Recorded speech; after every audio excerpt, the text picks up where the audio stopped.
raised by Congressman Pimentel? Yes, Mr. Chair. You And have 2 some of minutes. the questions raised by the Honorable Manuel. You have 2 minutes. Thank you, Mr. Chair. Magandang hapon po, Mr. Chair. Magandang hapon, former President Rodrigo Duterte. Naiintindihan po natin na, of course, the former President, when he was mayor, when he was President, hindi po naman talaga niya ima-micromanage yung mga betting, yung mga validation, yung mga numbers, yung accounting, ika nga. Pero, were you aware, Mr. Chair, were you aware, former President, na nangyayari po lahat ng mga to sa mga human rights violations, sa mga EJK, saka parang papunta na sa bloody war on drugs yung mga nangyayari, Mr. Chair? Alam mo, sir, sabi ko nga, nagturo nga ako. Kung pumatay man ang pulis in the performance of duty, talagang didipinsahan ko yan. Pero kung itong mga pulis na abusado or into crime, into drugs, into kidnapping, sir, alam mo, sir, magtanong ka mga ano. Marami na akong pulis pinatay na gano'n. Na pagkatapos na huli sila, niyari ko talaga.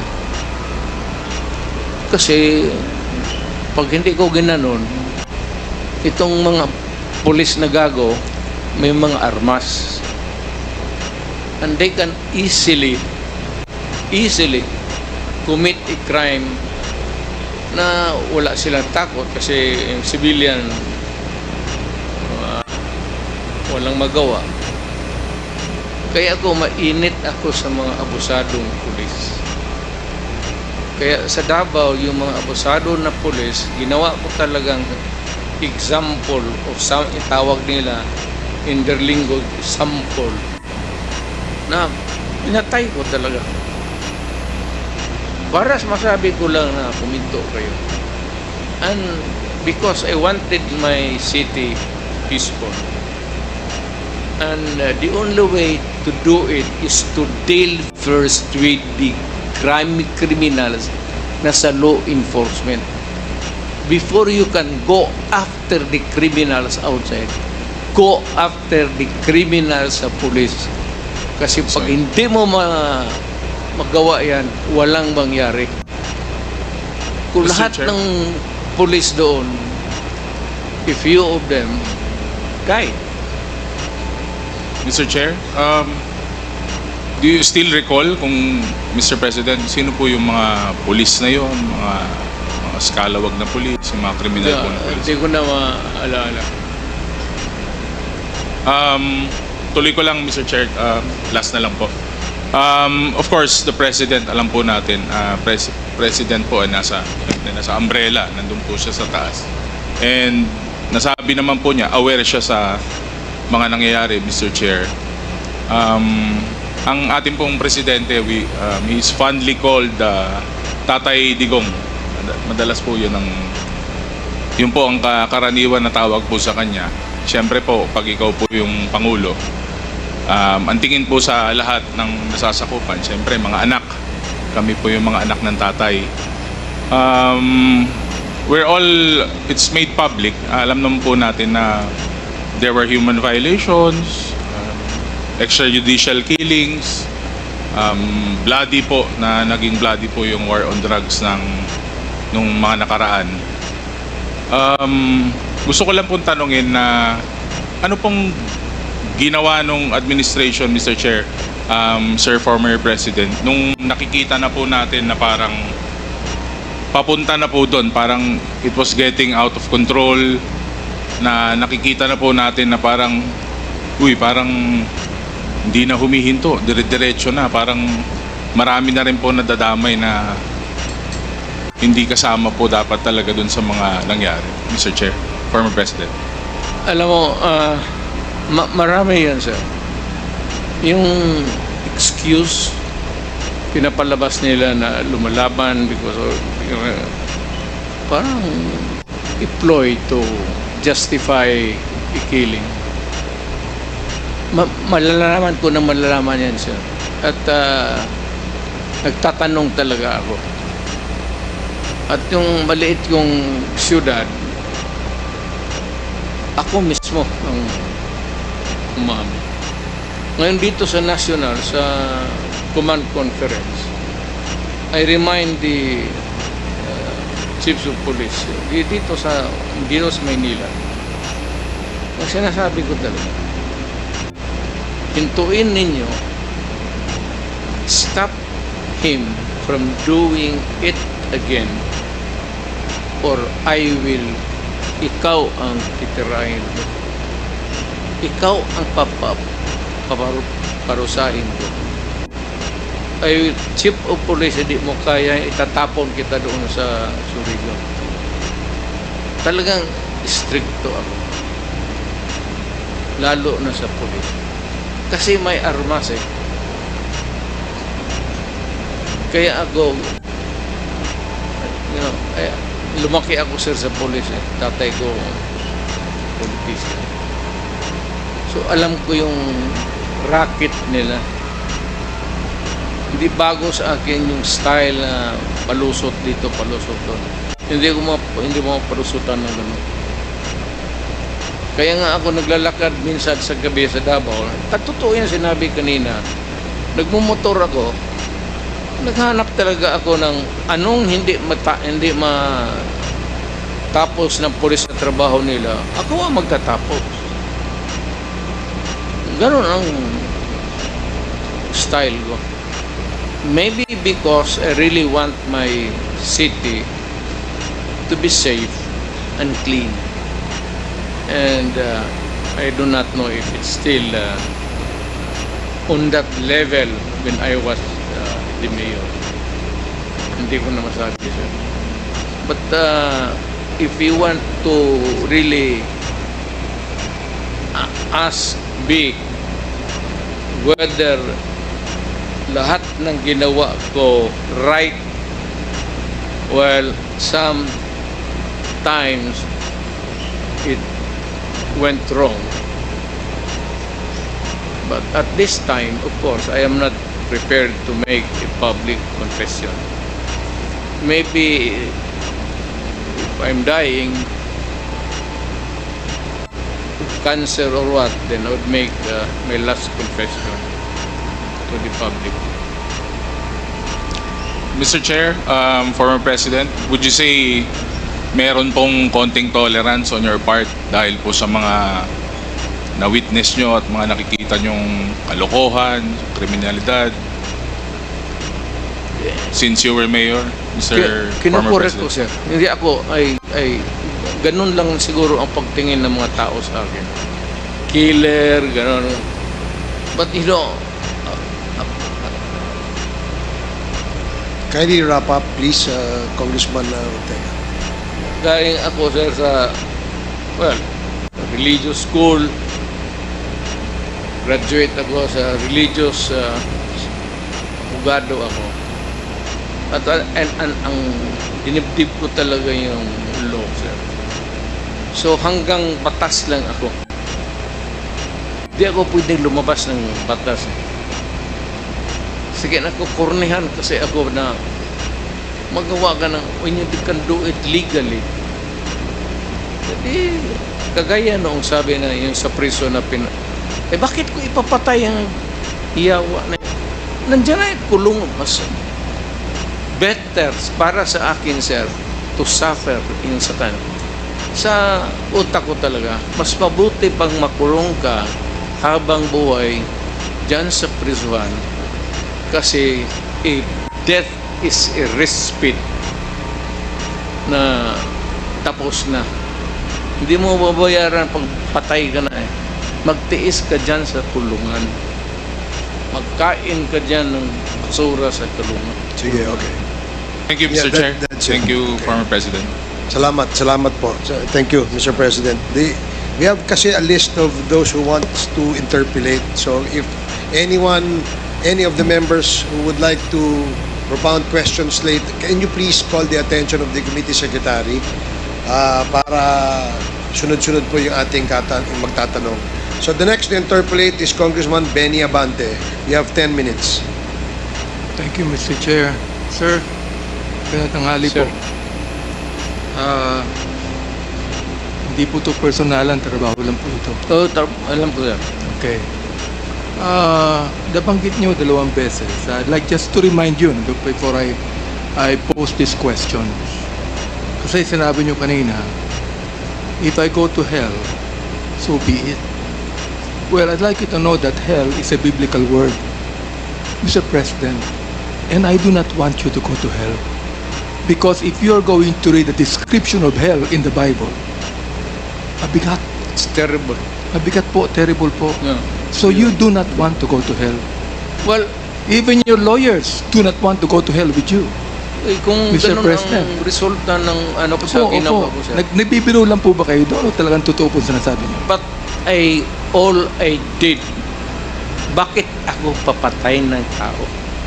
Bakit ako why would I inflict injuries or death on a person na may mga pamilya yan na mas masaktan? Ito po, I mean, I must be insane to go into a campaign against crime just to kill. Hindi ho trabaho ng pulis at hindi maniwala yung pulis sa akin, sir. Mr. Chair, Mr. President, I understand po sinasabi ninyo. Masasabi it, Pero the thing is, when you begin to say, if I go to hell, so be it. yes, sir. I do not think that you believe in it, Mr. Chair. I do not think so. Pero anyway, tutuloy ko po itong tanong ko. Ano po? I do not need you to confirm this statement because meron po naman video rito. Meron play clip. Ano po, hindi ko napapakita pa dito. But you said publicly, and I quote, if you are corrupt, I will fetch you using a helicopter to Manila and I will throw you out. I have done this before. Why would I not do it again? Now, I would like to just mention the words, I have done this before. Why would I not do it again? So, nafe-feel ko po, sir, that you are justified in doing so. Basta sa tingin nyo, corrupt. Hindi, sir. Hindi po ba? Hyperbole lang yun, sir. So, Mr. Hindi Chair. papayag ang piloto niya, sir. Ikaw, ganun po, ganito, Mr. Chair. So if you feel just justified in doing it, can you please name to us the victim? Sino po yung tinapon ninyo sa helicopter? Sinabi niyo po I have done this before.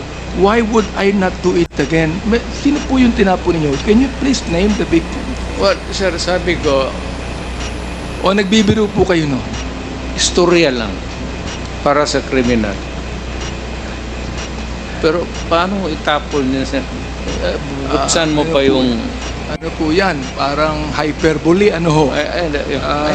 Hyperbole nga. O yan. So, hindi po totoo ito. Now, ay gusto ko pong sabihin sa inyo, Mr. Chair, isa po ako doon na marami po ang bumoto sa inyo. Oho. Dahil naniniwala sa inyo. At marami pa. Sa amin lang mga Baptist, naniniwala pa rin sa inyo. Pero, pag ganito na mga salita ninyo, medyo mukhang hindi na po yata tama sa dating Pangulo na magsalita ng ganyan. Sapagkat naniniwala po ako na kahit sabihin niyo po yung mga kiling-kiling, meron pa rin kayong compassion eh. Tumutulong kayo sa ating kapulisan. Tumutulong kayo sa mga nangangailangan. Meron pa rin kayong compassion. And I would even think today that your compassion even overcomes your thought of killing someone else. Sir, this world is there's the evil and there's the good. So, if you are a human being dito,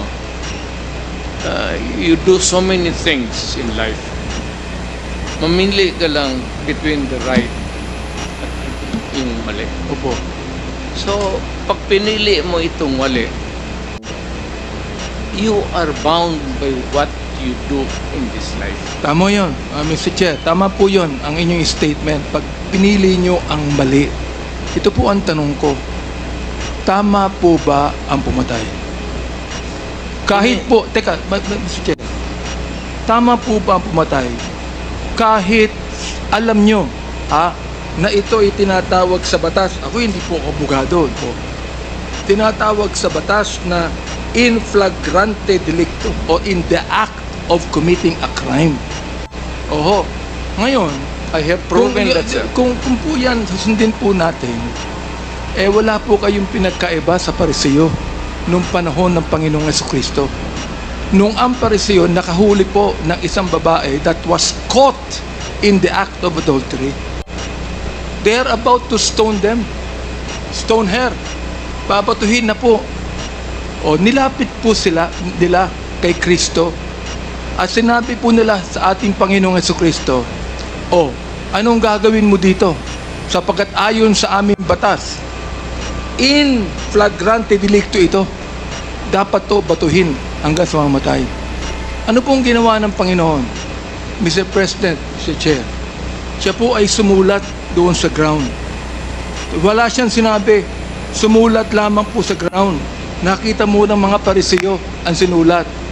Isa-isa po silang umalis. Bakit po? Palagay ko, ang sinulat mo ng Panginoon, yung mga kasalanan ng mga Pariseo, hypocrisy, corruption, lahat po. Ngayon, naiwan po doon yung babae that was caught in the act of adultery. Ang sabi po ng Panginoon sa kanya, where are your accusers? Ang sabi po ng babae, none, Lord. Ang sabi po ng Panginoon sa kanya, neither do I condemn you. Go and sin no more. Hindi ho ba mas maganda yung salita ng ating Panginoon doon, Mr. Chair, Mr. President? Hindi na ako papatay, sir. Retired na ako eh. No more, hindi na ako mayor. Ayaw ko na rin. Alam nyo, Mr. Chair, Mr. President, kaunti lang po yung tanda nyo sa akin. Dapat talaga mag-retire na ho tayo. Retire na ako, sir. Ayaw ko na. Anyway, ganito po yun. Ang sabi po nyo, ganito na lang, batas lang po ako. Yan ang sabi nyo. Prosecutor kayo eh. Kanina sinabi nyo po, batas lang po ako. Ano pong batas? Yan po ba yung batas ni Mayor President Duterte o batas po ng Pilipinas? Sir,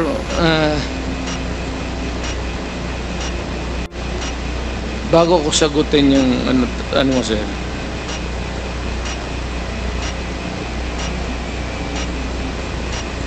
kung may kasalanan man ako,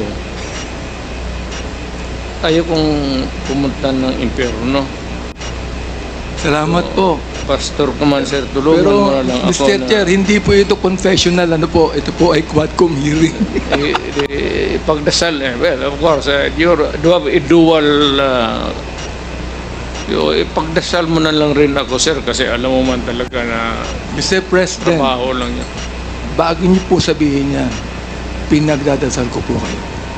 Salamat. Totoo po yun. Totoo po yun. Hindi po dasal na Ama namin, hindi po dasal na Our Father. Ito po ay dasal coming from the heart. Salamat, Tulad sir. ng aking nabanggit sa inyo kanina, coming from the heart. Opo, ngayon. Sinabi po ninyo rito, mas mabuti pa na makulong ka at maghirap ka sa kulungan. Bakit po kayo pumapatay? Mas mabuti pala na makulong tong mga hayop. Itong mga drug lords na ito, o mga drug pushers na ito.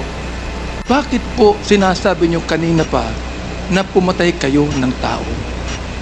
Sana pinakulong lamang po ninyo. Ano po, Mr. Chair?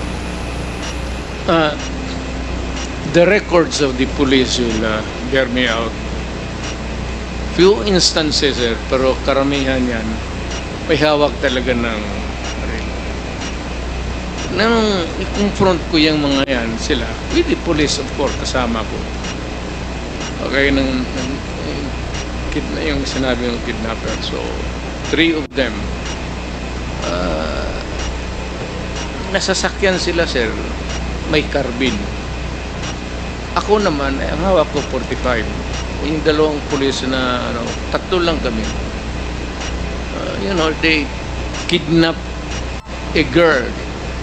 Alam nang, kinidnap nila, dinala nila sa Cotabato for 1 month, detained her, and repeatedly raped her, 7 of them, and finally went back to Davao City. Tapos sinauli nila yung naghingi sila ng ransom money. Umakyat sila sa bahay, sir, kumain. Totoo ito, it's on record. Kumain pa sila sa bahay ng babae bago pala akong mayor nito. Tapos pagbaba nila, dala-dala nila yung ransom money. Nandoon na ako sa labas. So, pag hindi ko na sila sinita. Hindi rin yun. Diretso. May kasama kayong pulis. Kasama ko pulis. Pero yung usually, dalawa lang yun. Sir, yung Mr. Chair, naintindihan ko po yun. Siguro, kahit ako, baka gawin ko yun eh. Pero ito po, kasi ayon po sa batas, Mr. Chair. Sinita mo, bubunot talaga yan. Ayon po sa batas, Mr. Chair, kayo po nakakaalam ng batas. Meron po bang authority ang isang public official na bumaril? O yung pong pulis lamang ang dapat bumaril? Any person who is a victim, pulled up ka, may baril ka, lumaban ka, that's self-defense. Any person has the right to defend Himself. His physical being, and his property. Pero ito pong kwento nyo kanina, Mr. Chair, hindi naman nyo dinidepensa ng sarili nyo eh. Hindi naman kayo ang ni-rape. Oo, ito po ito. Binaril nyo bigla sapagkat alam nyo gumagawa ng krimen. Naunawaan ko po yun. Kahit ako, baka gawin ko eh. Pero ang gusto ko lang po malaman, ayon sa batas, hindi naman nyo dinidepensa ng sarili nyo. Meron po ba kayong karapatang pumaril sa isang kriminal na hindi naman kayo ang target, kundi iba?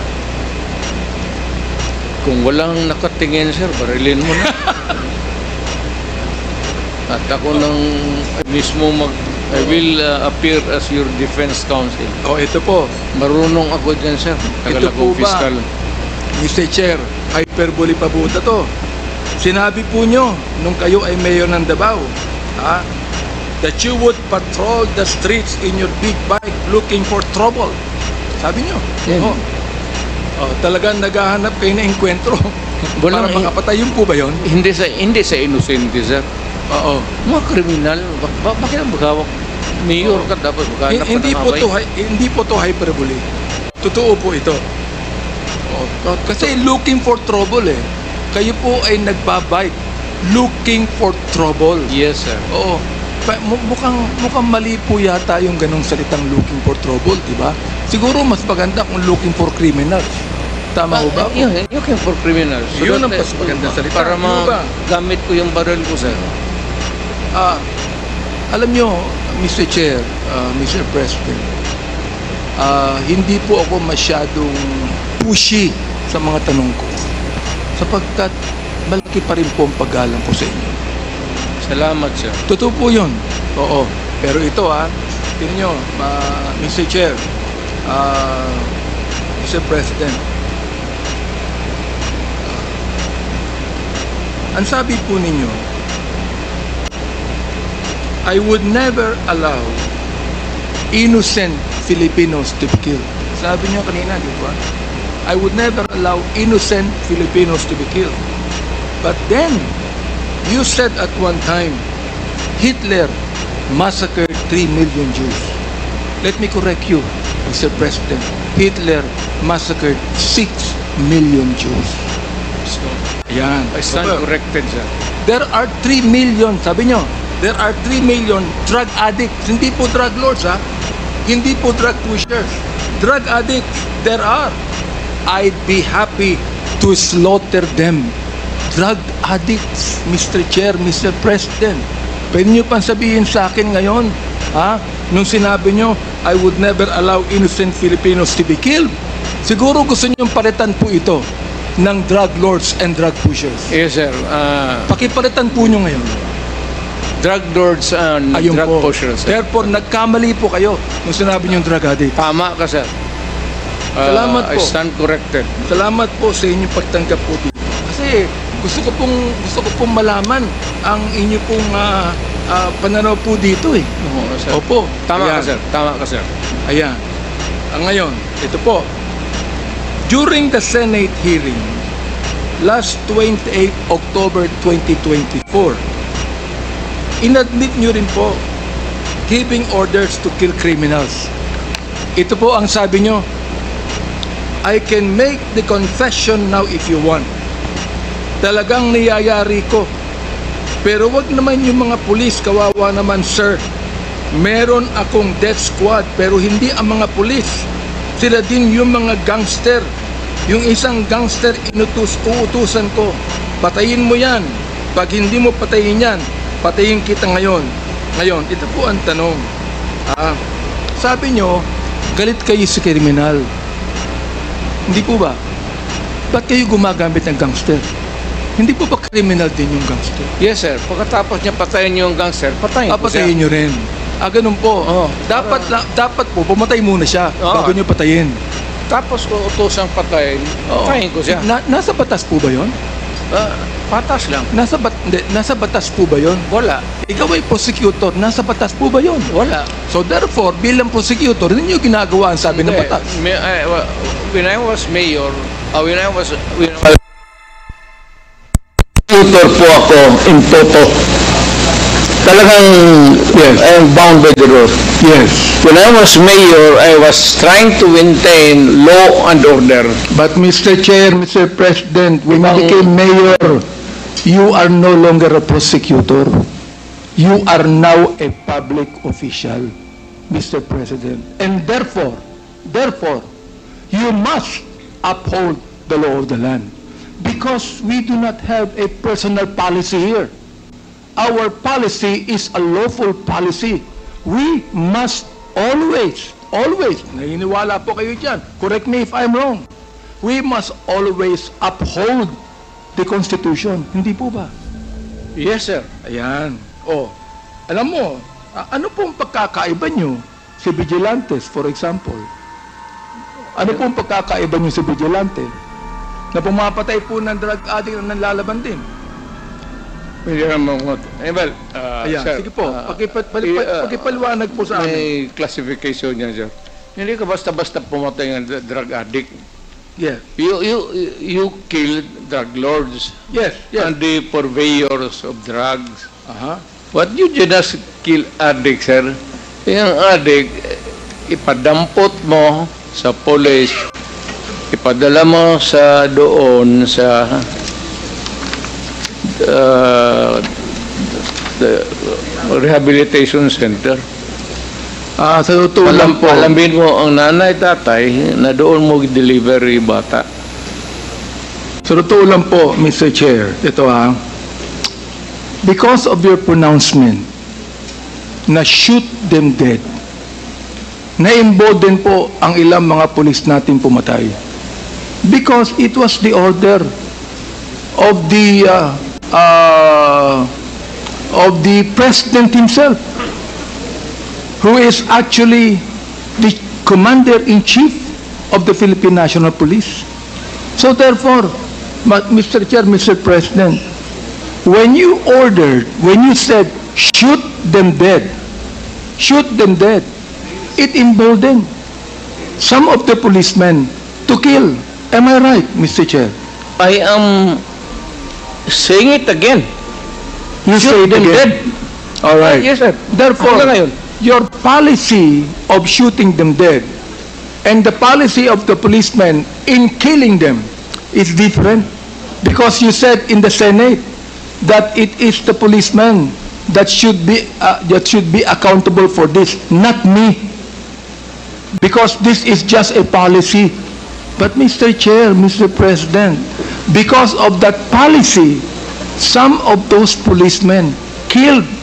In fact, Mr. Chair, nung kami po ay nagkaroon ng unang hearing dito ng Committee on Human Rights, meron po kaming inibitahan na 4 na mga SPO4 lang po ito. Mga talagang non-commissioned officer. Nakasama nila ang isang major. Sabi ko sa kanila, nakapatay ba kayo? Ang sabi nila, hindi. Okay. Ngayon tinanong ko, pero gumamit kayo ng baril at bumaril kayo. Ang sabi nila, meron kaming nabaril. Okay. Napatay niyo ba? Hindi po namin sigurado sapagkat marami kaming binaril. Marami kaming nabaril. Ito po yung tanong ko ngayon. Sabi ko, bakit niyo ginawa yan? Anong sabi nila? Ito po ang order sa itaas. Yun po ang sabi. Now, of course, you do not even know that, Mr. Chair, Mr. President. Ito po ang order sa itaas. Tama po ba ang ginawa ng 4 na pulis na yan? Saka yung Pagka lumaban? Hindi po lumaban eh. Ah, hindi. In fact, yung isa buhay po, hindi lang maibitahan dito, ayaw pong pumunta eh. Hindi po tama. That's about the only time that a policeman can legally kill another human being is when he is confronting a criminal and is armed, and it must be commensurate doon sa baril por baril. Oh, ito po. Kung batuta lang ang hawak mo, barilin mo na lang sa leeg or barilin mo yung paa. Mr. Chair, Mr. President, ito po. According to the data that was given to us by the Philippine National Police, by General Baca himself, na ang sabi rito, 7,173 pushers were killed. Now, ang sabi po ay nanlaban. Pero gusto namin pumunta ron sa Philippine National Police. Tinan po namin ng crime lab kung paano po nanlaban ito. Ito po ba'y nakipagsuntukan lang? O nagkaratihan lang? O may baril? Bakit po, kung 7,123 pusher ang napatay, ibig sabihin ng laban, dapat meron din pong 7,173 na baril ang nakuha ang Philippine National Police. Tama po ba ako, Mr. Depende, sir. Not really a gun. It could be a knife. Knife. Okay po. It could Knife. be a something that would be lethal. Tubo or pero inamin po ng Philippine National Police na wala silang ganung karaming ebidensya. Oo, ng 7,173. For example, 440 users. Ang sabi nyo kanina, dapat tulungan yan. Dapat rehabilitate po yan. Pareho po tayo ng pananaw dyan. And by the way, Mr. President, naniniwala po ako sa inyo sa war on drugs. Ayaw ko po ng droga. Alam ko po ang magiging kapalit niyan sa mga kabataan.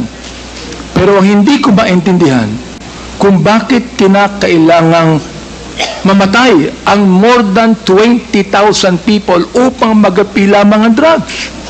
Pero after he became president, Mr. Chair, may drugs pa rin eh. Hindi pa rin po nawawala. Ako'y nagpapasalamat because in your time as president, wala na po yung manufacturing ng shabu sa Pilipinas. Naipasara nyo lahat yan. Ano pong pumalit, Mr. President? Smuggled drugs galing sa China. Lahat po ng mga drugs na yun nagpupunta sa Pilipinas ay smuggled galing sa China o galing kung saan-saan, Mr. President. Yan po yung sinasabi ko sa iyo for your information also. Of course, kayo po ay private citizen na. Hindi nyo po kinakailangan pakialaman yan. Pero Mr. President, alam nyo po naman kami mga congressman, especially now, nung kayo po ay Pangulo ng Pilipinas, nung ako po'y tumulong sa inyo na ma-elect bilang Pangulo, ay hindi po ako congressman. I'm a private citizen. Tumakbo uli ako ng 2019, naging congressman po ako. Alright, sa pang-apat at termino. Ako'y naging minority leader, Ako yung naging Deputy Speaker. Tanahon niyo po yan nung kayo nakaupo. Ngayon ako po tinalaga bilang chairman ng Committee on Human Rights. Wala tayong magagawa kundi imbestigahan natin lahat ng mga human rights violations. Tama, sir. Pero kayo po ang nagsabi na wala kayong pakialam sa human rights. At bakit po niyo nasabi yun? Hindi man ako empleyado ng Human Rights Office. When I'm not trying to be funny. Wala akong pakialam sa human rights. Wala naman ako, hindi ako sa Kongreso, hindi ako member ng whatever. Wala ako, malayo ako sa human rights. So, Mr. wala Chair, akong pakialam. Pwede ko pang sabihin sa inyo na mali kayo. Bakit? Kayo ang Pangulo ng Pilipinas. Meron kayong pakialam sa human rights. Mali kayo ron. Tama ho ba ako? Meron kayong pakialam sa human rights. Hindi lang kami, kundi ang Pangulo ng Pilipinas merong pakialam sa human rights yan. Oo. Kaya pati ang ICC nag-iimbestiga dito. Sabihin ko sa inyo, ako ang unang nagsabi na hindi ako magbibigay ng anumang dokumento sa ICC sapagkat if I do that, then I am surrendering the sovereignty of this country. Correct, sir. I appreciate it. Totoo po yan. Sinabi ko po yan. Sabi ko, kung gusto nila mag-imbestiga, they do it on their own. But not use us in the committee. Opo. Ang kinakalungkot ko lang po, Mr. President, mukhang nagsasalita po kayo na hindi po sang-ayon sa napag-aralan yung batas. Yung human rights po, nasa Constitution po yan. Kayong tatlong abogado ni Mr. President, turuan nyo ang kliyente nyo. Hindi ba nasa Constitution yun?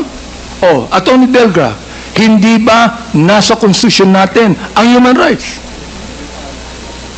Yes. Na kailangan, sir, 98 po, sandali lang po, Mr. President. Tatanungin ko lang po yung abogado nyo sapagkat siya ay isang resource speaker. Nasa Constitution po ba ang human rights? Opo, sir. Yun. Nasagot po niya. So, Mr. President, nasa Constitution po yan at ang unang-unang dapat tumupad ng Constitution, sino po? Kundi ang pinakatatay ng buong bansa. Correct. Hindi po ba? Correct. Therefore, nagkamali kayo sa ganung salita. Retired tatay ako, sir. Hindi ba sabihin niyo sa akin, nung sinabi niyo Pangulo kayo, nagkamali kayo. Retired na po kayo ngayon. Hindi ko inaano yan. Pero nagkamali kayo ng ganung salita. Tama ako, mali. Hindi niyo masagot. I cannot debate with you on this, sir.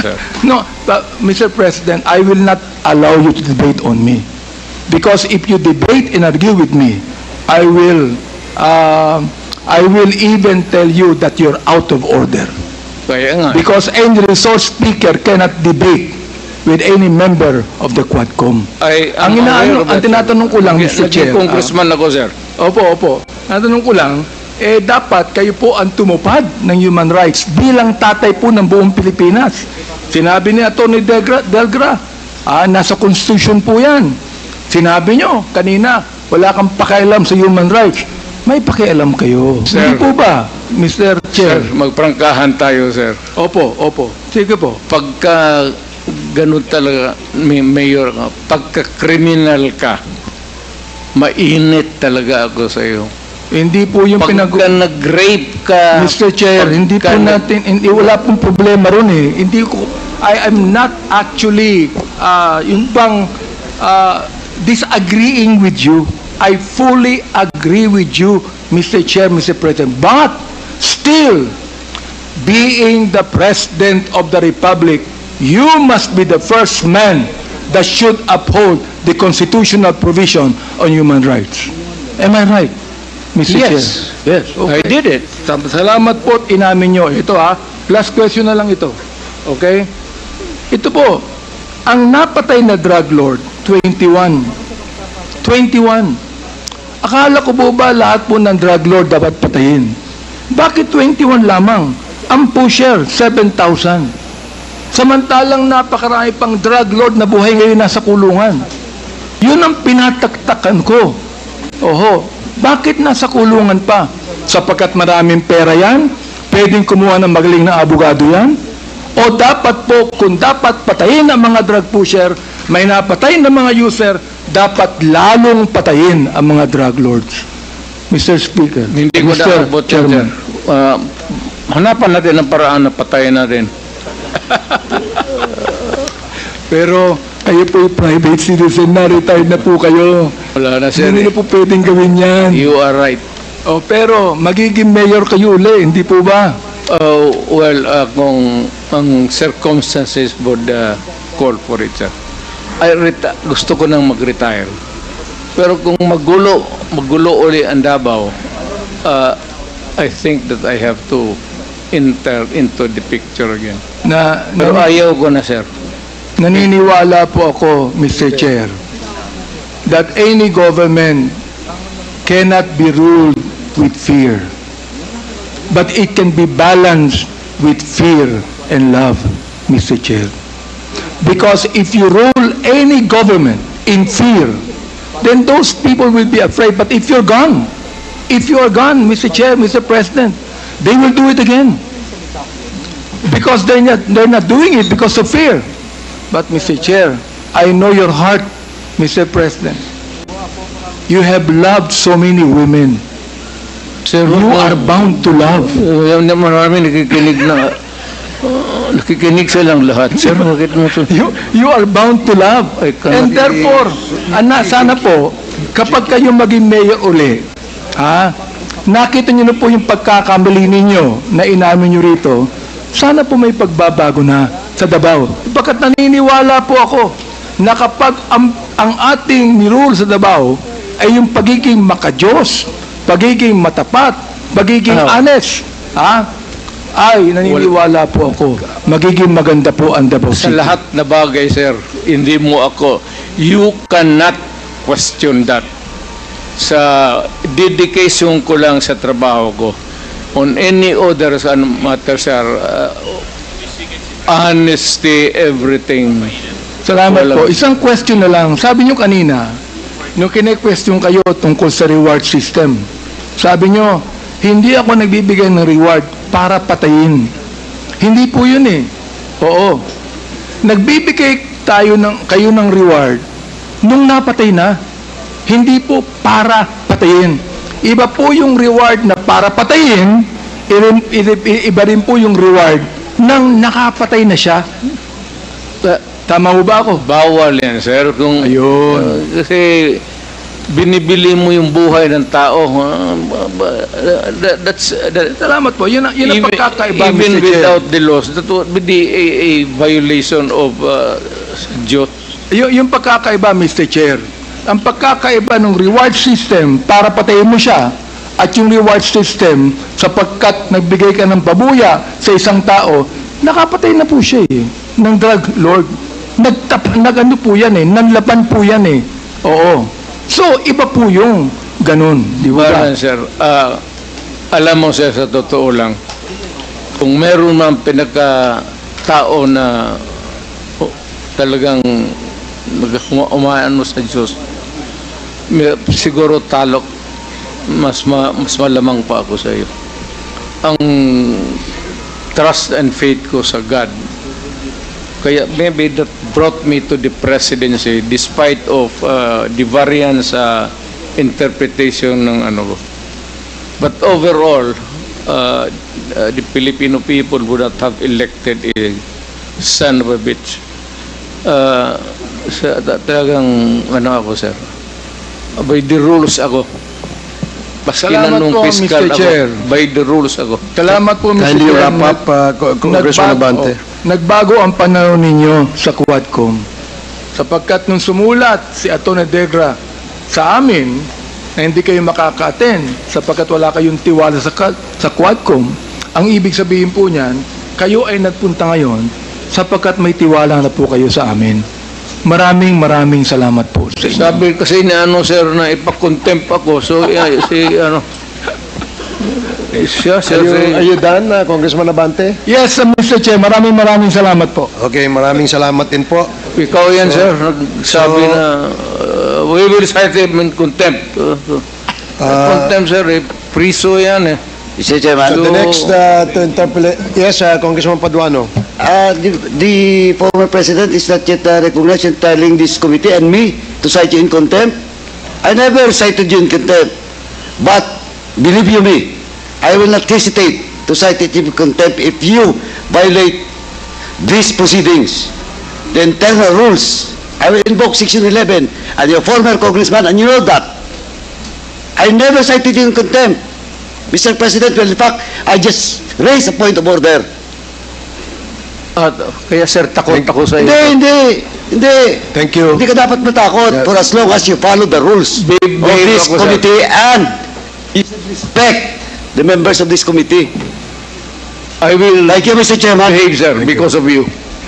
Thank you, Congressman Paduano. The next to interpolate. Yan ang banatero, walang inuurungan. Pag tama palakpakan, pag mali ay babanatan. Yan ang banateros, boses ng ordinaryong Pilipino. Banateros ay walang makakaawan. Walang inuurungan, banateros ay tinutulungan.